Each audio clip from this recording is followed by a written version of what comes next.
Many formerly regarded the artery as a lifeless tube. We now recognize that living cells populate the arterial wall and actively exchange messages that influence the formation of atherosclerotic lesions. Inflammatory responses involving white blood cells and protein messengers called cytokines ordinarily help defend the body against microbial invaders, but can also contribute to the pathogenesis of certain chronic diseases.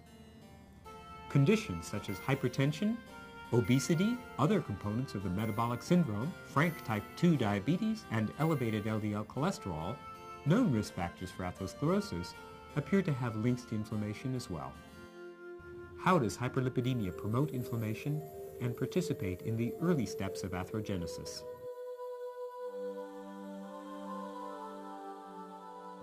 Many data point to excessive cholesterol-containing lipoprotein particles as an important trigger to inflammation in atherosclerosis.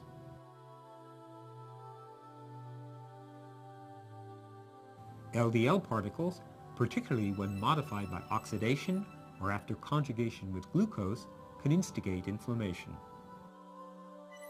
When LDL accumulates in the artery wall, the modified lipoprotein particles can inflame the endothelial lining, eliciting the expression of adhesion molecules that cause blood leukocytes to attach to the endothelium.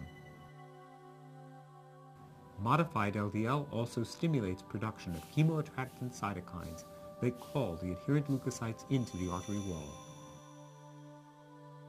Other cytokines stimulate the white blood cells now resident in the intima, provoking them to mature into macrophages and to release further inflammatory mediators, including reactive oxygen species that cause local oxidative stress. Uptake of modified LDL by macrophages creates the foam cells characteristic of an atherosclerotic plaque. Growth factors and cytokines stimulate smooth muscle cell migration from the media into the intima, where they can proliferate and lay down extracellular matrix molecules such as collagen.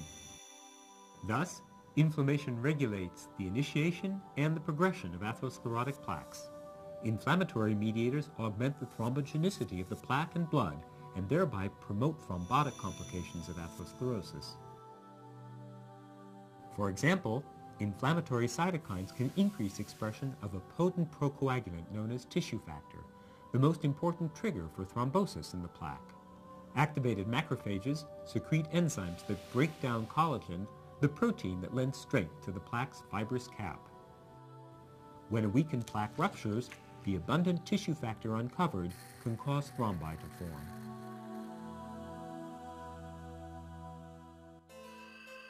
Occlusive thrombi can cause acute myocardial infarction or may embolize to cause strokes.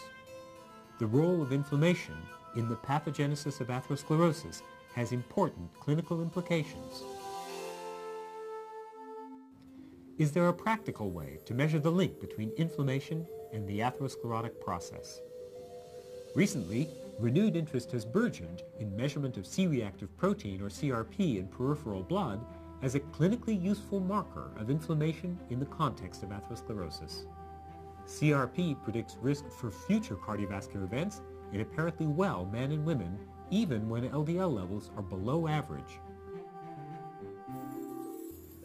Where does CRP come from? Inflammatory stimuli, such as modified LDL, can provoke local release of inflammatory mediators from arterial wall cells. The primary inflammatory cytokines, interleukin-1 or tumor necrosis factor alpha, can stimulate production of a second wave of cytokines that amplifies the inflammatory response. This second wave of cytokines includes the important messenger interleukin-6. IL-6 can travel through the bloodstream to the liver, where it instructs hepatocytes to boost the production of a set of proteins known as acute phase reactants, which typically rise to high levels in acute illness. CRP is one such acute phase reactant. Research has revealed that in apparently healthy people, slight elevations of CRP within the normal range, measured with a high-sensitivity assay, HSCRP, seem to indicate subtle or smoldering forms of inflammation somewhere in the body. Thus, HSCRP sensitively indicates inflammation. CRP has particular utility as a marker of inflammation because of its exceptional stability and ease of accurate measurement with an inexpensive assay.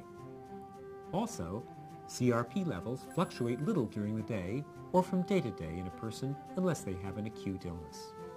Analyses of data from multiple large clinical studies have shown that people with CRP levels only slightly above average have a much greater risk of complications of atherosclerosis, including heart attacks, strokes, or peripheral vascular disease.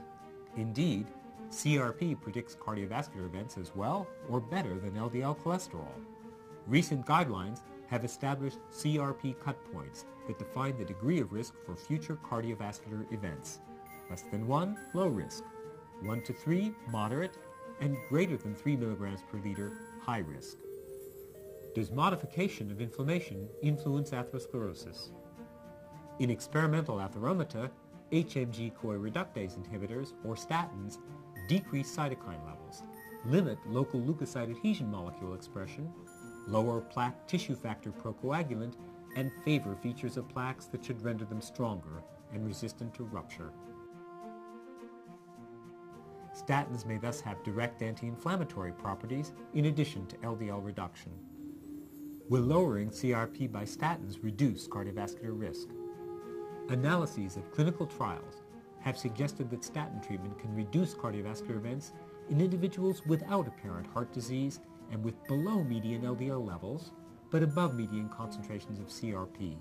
In fact, patients who have an LDL of less than 130 milligrams per deciliter and a CRP level greater than 3 milligrams per liter represent a high-risk group often missed in clinical practice. A prospective study is underway to test whether statin therapy will reduce events in this patient population. The recognition that inflammation contributes to atherosclerosis has not only broadened our understanding of the mechanisms of this common killer, but may offer new tools to combat heart attack, stroke, and cardiac death.